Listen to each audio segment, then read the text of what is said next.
पास एक बहुत ही easy common sense का क्वेश्चन है। मेरे क्वेश्चन को गौर से सुनना है आपने। अगर तो आप सही जवाब दोगे तो मैं आपको हमारा मॉल की तरफ से फ्री वाउचर दूंगी। अम्मी जान कहा करती थी, दुनिया में कोई धंधा छोटा नहीं होता और धंधे से बड़ा कोई धर्म नहीं होता। ये तो बड़ा एक मुश्किल सा सवाल है, काफ़ी डिफ़िकल्ट क्वेश्चन है। अस्सलामुअलैकुम, उर्दू पॉइंट के साथ मैं हूं आपकी होस्ट सोहाद चौधरी। आज जो मेरे पास क्वेश्चन है वो बहुत ही इंटरेस्टिंग है और वो क्वेश्चन कुछ इस तरह से है कि ऐसी कौन सी चीज़ है जो हर चीज़ को अपनी तरफ खींचती है लेकिन नज़र नहीं आती। तो आइए जानते हैं लोगों से इसका जवाब।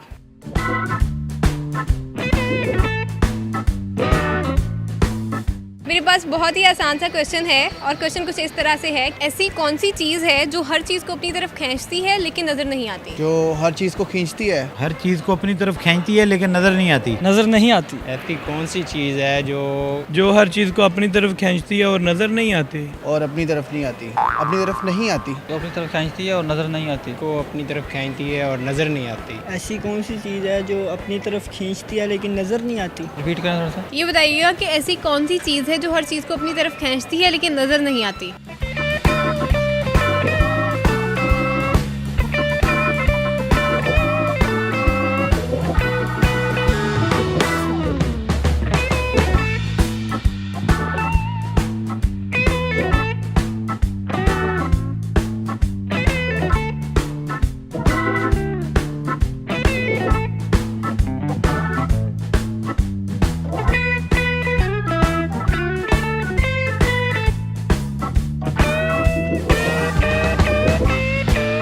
लव, अट्रैक्शन, लड़की मोहब्बत ही कह सकते हैं। खींचती है लेकिन नज़र नहीं आती, ये क्या लॉजिक?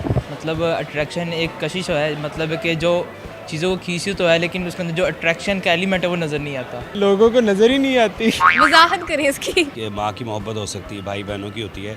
वो अगर अच्छी मोहब्बत हो, सच्ची मोहब्बत हो, वो अपनी तरफ हर चीज़ को खींच लेती है लेकिन नज़र तो नहीं आती। आपने बहुत अच्छी बात की है। नहीं, इसका मतलब ये नहीं है, लेकिन अट्रैक्शन होती है। कुछ अट्रैक्शन अपनी तरफ बंदे को खींचती भी है, कुछ नहीं भी खींचती।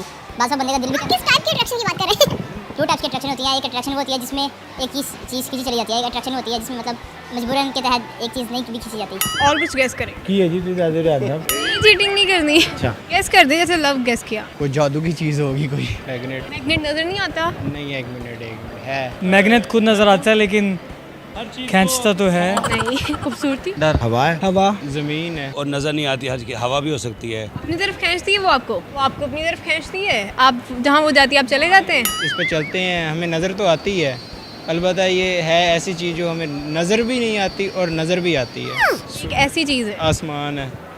नज़र आता है। मुझे तो आता है, आपका पता नहीं। मुझे नहीं नज़र आता, मैं ऐनक लगाता हूँ। ऐनक लगा के तो आता है ना ग्लासेस के साथ। नहीं, ब्लैक नज़र आता है, अंधेरा अंधेरा।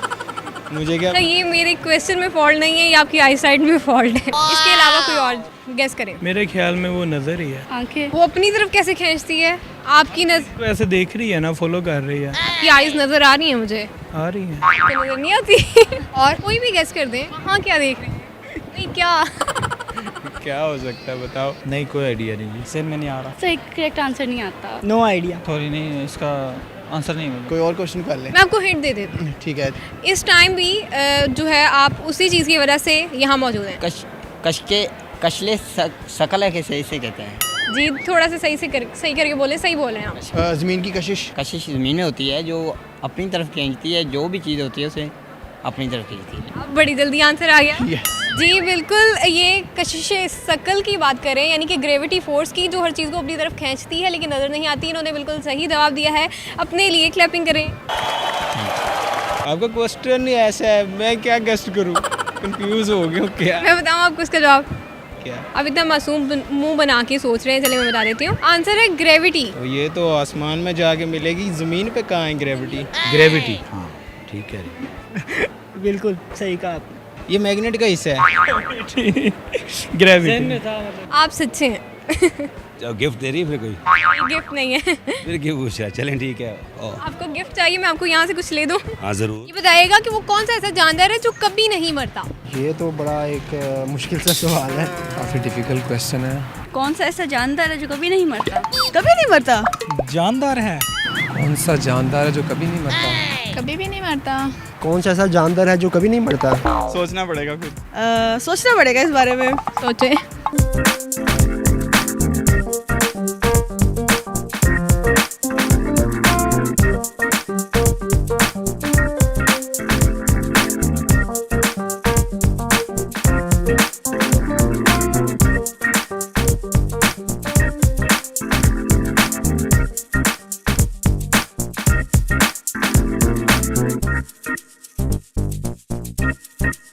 जरासीम वक्ती तौर पे वो मदम हो जाते हैं, वायरस आई थिंक। वो भी मर जाते हैं। आप करीब करीब हैं, थोड़ा सा और सोचें। हाँ, बैक्टीरिया ही कह रहे हैं, बैक्टीरिया हो सकता है। बैक्टीरियाज तो बहुत सारे होते हैं। सूर I think so. I think जो जिस्म को चिपक जाती है, बिल्कुल वो नहीं, वो मर जाती है। मर जाती है, नहीं मरती। मर जाती है। वो तो जिस्म को छोड़ती नहीं है, मरती कैसे? मैं कह रही हूँ ना, मर जाती है। अच्छा, जानदार तो शैतान भी है, वो कभी नहीं मर सकता। नहीं, बैक्टीरिया ही है जो आज तक जिंदा है। कौन सा बैक्टीरिया? बैक्टीरिया की भी बहुत सारी किस्में हैं ना। नहीं, अब हम आर्टिस्ट हैं, अब डॉक्टर तो है नहीं तो उसके बारे में तो इन्फॉर्मेशन रखते हैं। जनरल नॉलेज का क्वेश्चन है। मेरे ख्याल में तो यहाँ हेपेटाइटिस है, इसका कोई वायरस है, या फिर ये जो आजकल डेंगू वायरस चला हुआ है। आपको हिंट्स दो दें। माइक्रो एनिमल है, सेल है। ऑप्शन मिल सकते हैं? चलो हेल्प कर दिया कि वो माइक्रो लिविंग थिंग है, ये भी मैंने बता दिया। ये भी बोल दिया कि हो सकता है वो बैक्टीरिया और वायरस में से कुछ हो। देखिए इसका तो आपको फिर साइंस डिपार्टमेंट से जाकर लेना पड़ेगा। हम लोग क्या जनरल नॉलेज, जनरल नॉलेज के हिसाब से मुझे नहीं आइडिया। मैट्रिक किया ना साइंस में हमने, फिर आपको पता होना चाहिए। कहीं आप खुद ही तो नहीं? नहीं, हम तो सारी दुनिया जो भी है इसमें तो सारे फना होने वाली है, सारे ने फना हो जाना। इवन के जो भी चीज़ है सारे, लेकिन जानदार भी ऐसा तो हो नहीं सकता जो नहीं हो सकता है। कैसा जानदार? आई डोंट नो, कि मुझे नहीं पता इसका। गेस तो करें। Don't know, sorry. सॉरी, नहीं आता। Sorry, I don't know. Guess कर दें? आप बता दें। मैं तो बता दूंगी, मुझे तो आंसर पता है, लेकिन मैं तो आपका जनरल नॉलेज चेक कर रही हूँ ना। आज मेरे प्रोग्राम की टाइमिंग खत्म होने वाली है और अभी तक किसी को आंसर नहीं आया। अभी तक सबने गलत जवाब ही दिए।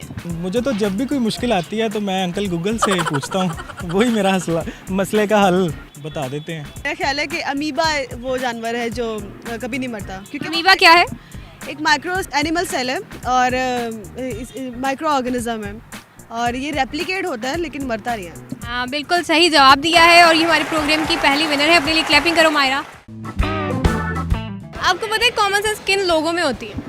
लेजेंड्स। आप लेजेंड समझते हैं अपने आप को? May be. मेरे पास एक बहुत ही इजी कॉमन सेंस का क्वेश्चन है। मेरे क्वेश्चन को गौर से सुनना है आपने।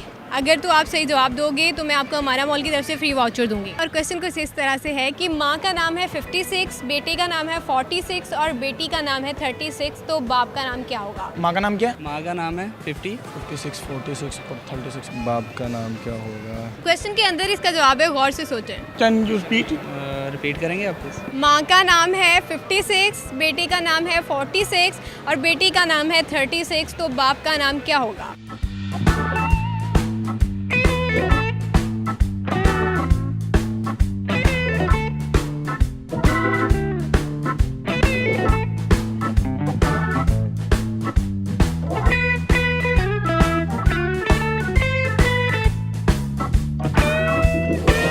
$57 होगा या 56 होगा? 56 ही होगा। 56। कैसे? क्योंकि बेटे और बेटी का नेम कंबाइन होगा तो हो जाएगा बाप का नेम। 56 क्यों होगा? आपने तरतीब ही ऐसी चलाई है। पता है कि माँ का नाम 56 है, बेटे और बेटी का नाम कंबाइन होगा तो बाप का नाम बनेगा। ये क्या लॉजिक? तो आपने 10 साल काम किया है तो एक उधर बढ़ाना है, 10 साल बढ़ा दो। ये क्या लॉजिक है? वो 10 साल बड़ा है मतलब बाप। इसी लॉजिक से काम किया, मैंने इसी लॉजिक से बढ़ा दिया। थोड़ा सा सोचें, इसमें अपने काउंटिंग नहीं देखनी, कॉमन सेंस का इस्तेमाल कर। 64। अगर 56 अगर माँ का नाम है तो ऑफ कोर्स 66 होगा, बाप का 76 होगा। कैसे? तुक्का। वो क्यों? क्योंकि बाप सबसे बड़ा होता है। तो अगर बाप सबसे बड़ा होता है तो 56 के बाद तो 66 होना चाहिए। तो बाप 66 होगा, ज़ाहिर है सबसे बड़ा। आप कॉमन सेंस का इस्तेमाल करें और मेरे क्वेश्चन के अंदर ही इसका जवाब है। 26। वो कैसे? वो माँ का नाम है 46 और बेटी का नाम माँ का नाम है 56, बेटे का 46 और बेटी का 36। 86 और 20 उसके बाद 26 ही आ रहा है तो 26 ही होगा। थोड़ा सा सोचें, थोड़ा सा दिमाग लगाएं। 55 पे हो जाएगा। यही 40। आपका जवाब बिल्कुल सही नहीं है, लेकिन फिर भी मैं आपको हमारा मॉल की तरफ से फ्री वाउचर देती हूँ। मे बी 6,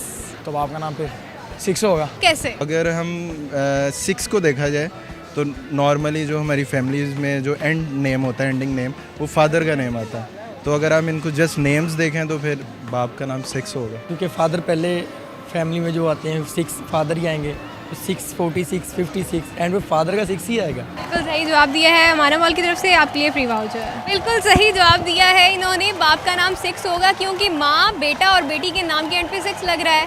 तो बाप का नाम हुआ 6। आपको हमारा मॉल की तरफ से फ्री वाउचर। Thank you. आज के प्रोग्राम में मैंने लोगों से बहुत ही इजी क्वेश्चन पूछा था कि अगर माँ का नाम है 56, बेटे का नाम है 46 और बेटी का नाम है 36, तो बाप का नाम क्या होगा? बाप का नाम होगा 6, क्योंकि माँ, बेटा और बेटी तीनों के नाम के आखिर में आ रहा है 6। अगर आपको भी इस तरह के क्वेश्चंस मालूम है तो हमें कमेंट्स में ज़रूर बताइए।